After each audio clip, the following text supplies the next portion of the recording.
So we got parts in a little case. Hopefully all these parts go in that case, so I can buy more parts put in the case, and then more parts put in the case. Maybe more parts go in the case, and then later we'll mod the case. But let's roll the intro.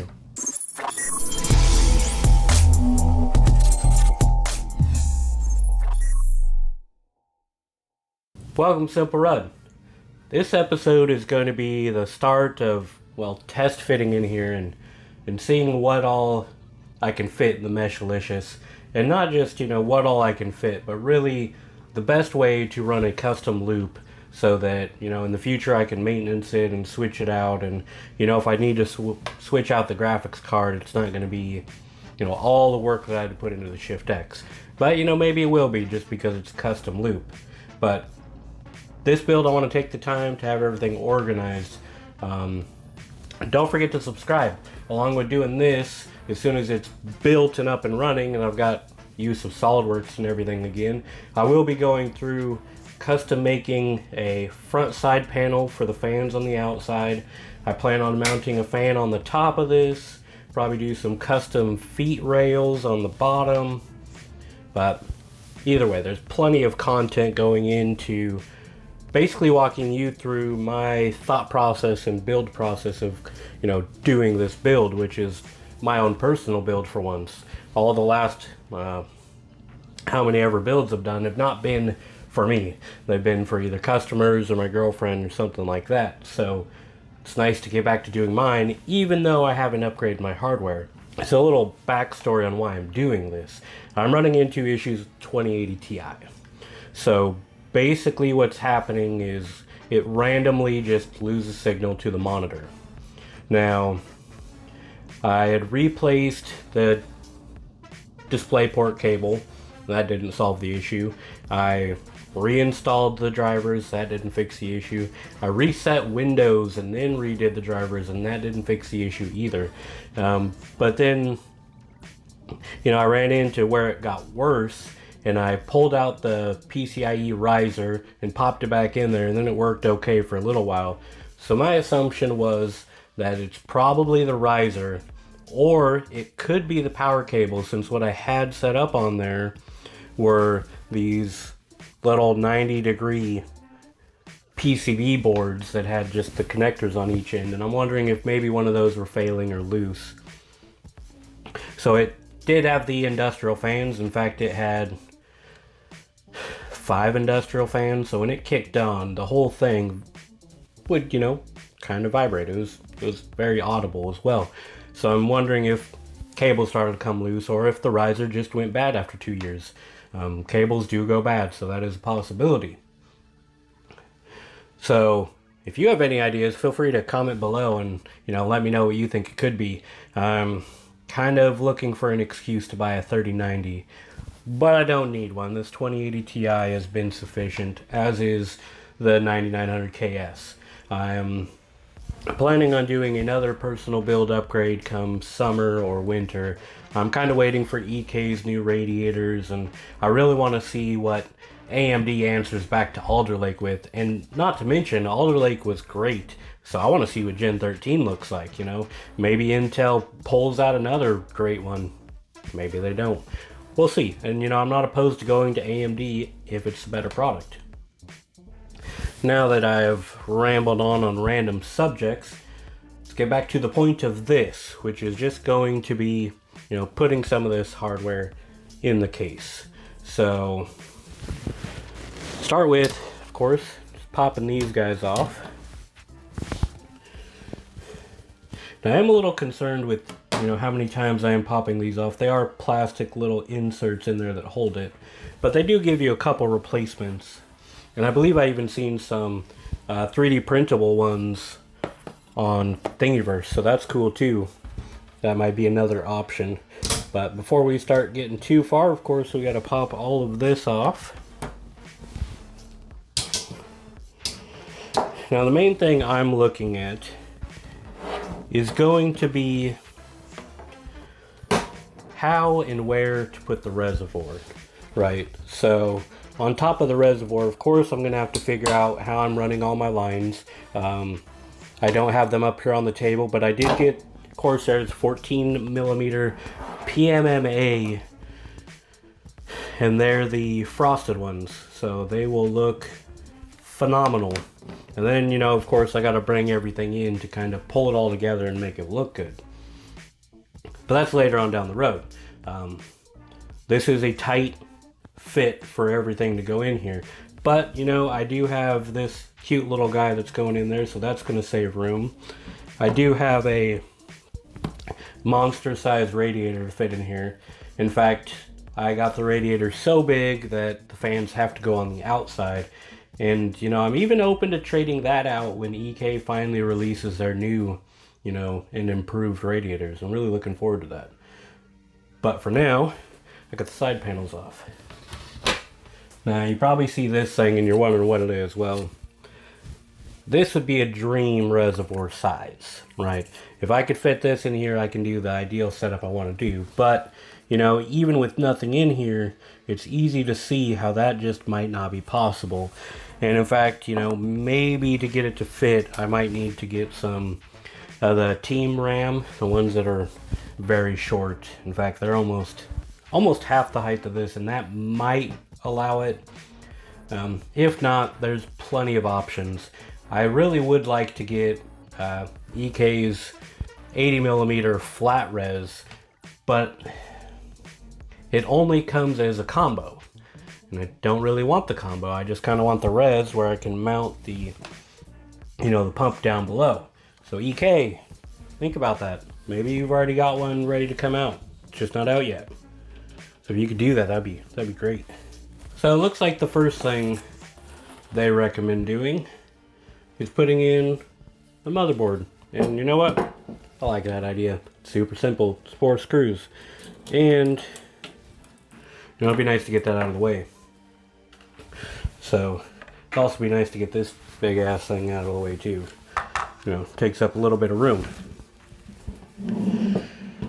So now the PEMs are already installed, so that's even easier.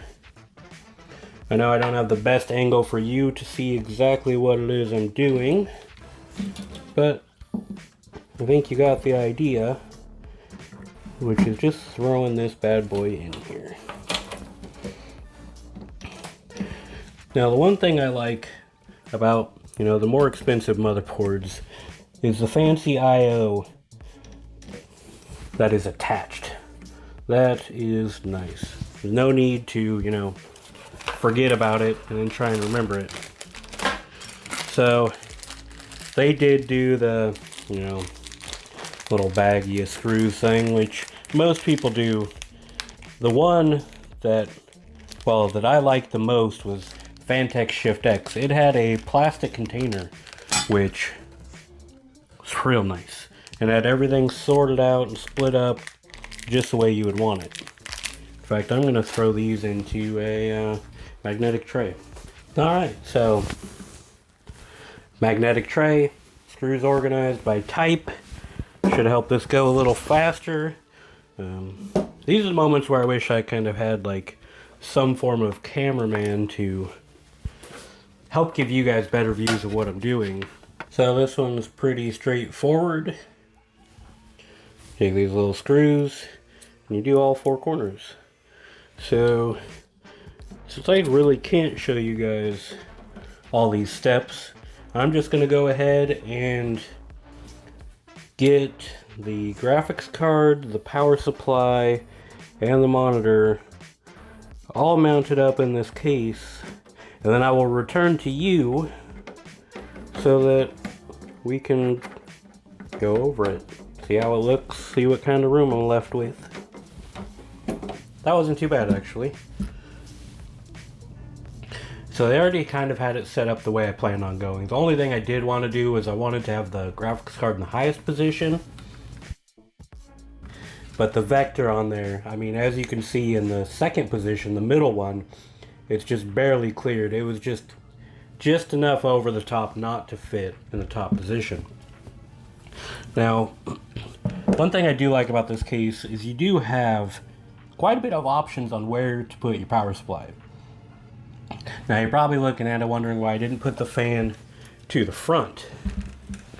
And that is because my goal is to 3D print a nice cover bracket for right there, or maybe do one in, you know, acrylic. We'll see what it really gets.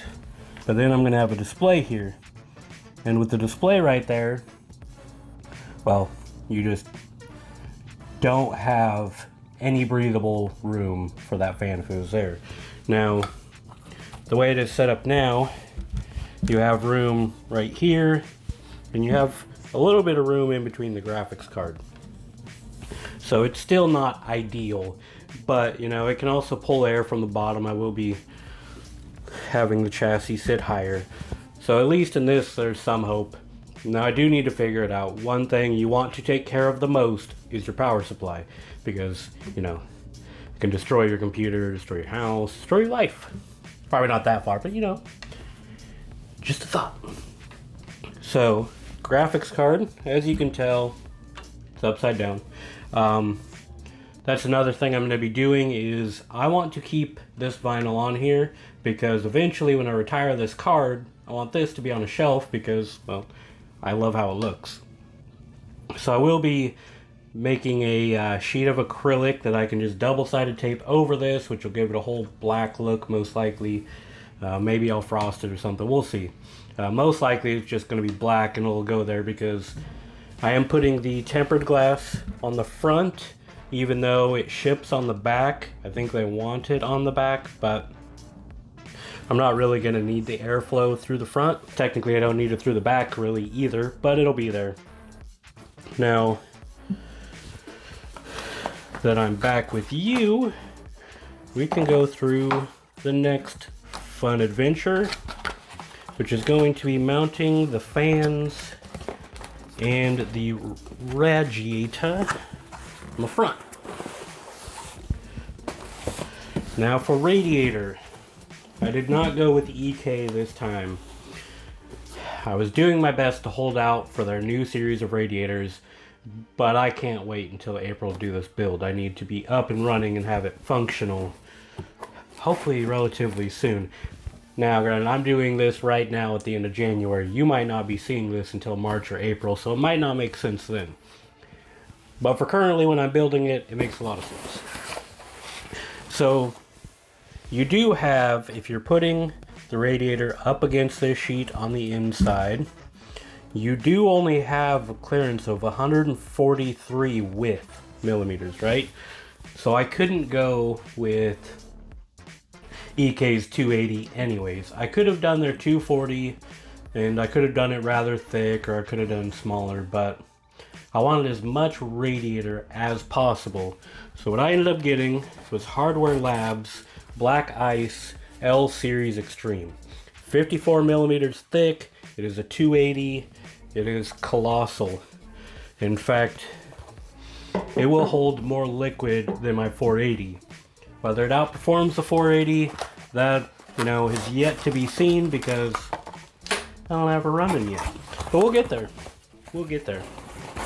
So I did go with trusty Noctuas at this moment. I've been, you know, tossing around asking people, you know, on Reddit a couple times of, you know, what fans do you prefer? And Noctua still is kind of a fan favorite, get it? Yeah, pun intended. And a lot of people love them. There are people, though, who said they might be too loud. So we'll see on that. I'm really hoping not.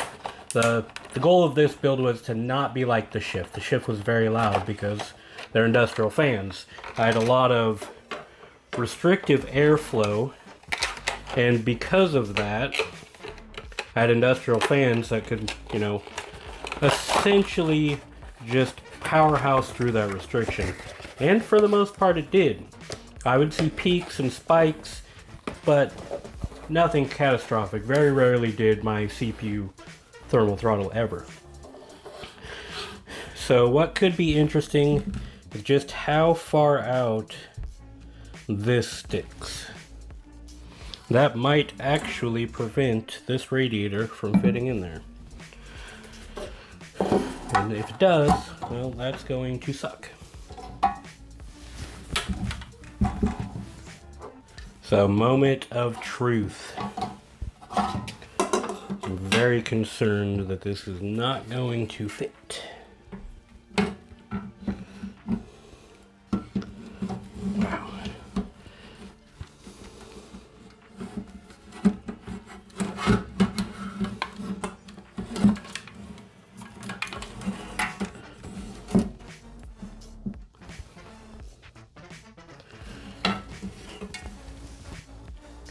So the question is, how do you get a 280 in here anyways? Now I did check height-wise, and it does fit height-wise. Oh, did we get it?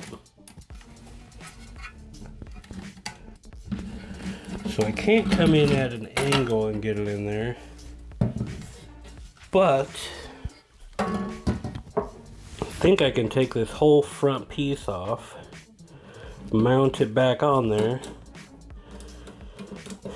and see if that works. So this is where you get kind of creative to, well, do stuff that was never intended to be done in the first place.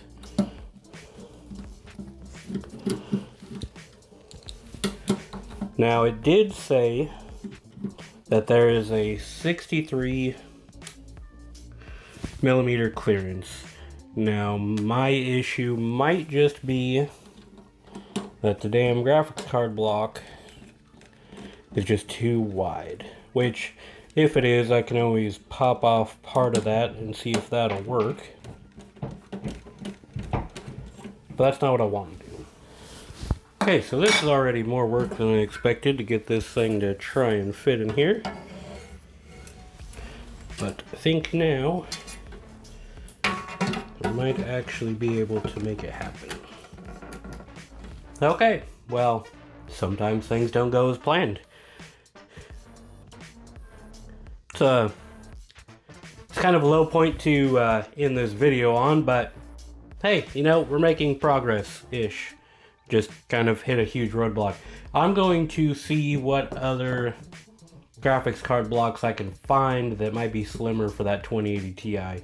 It's either that or I go considerably smaller on the Radiator, which I don't want to do unless I absolutely have to.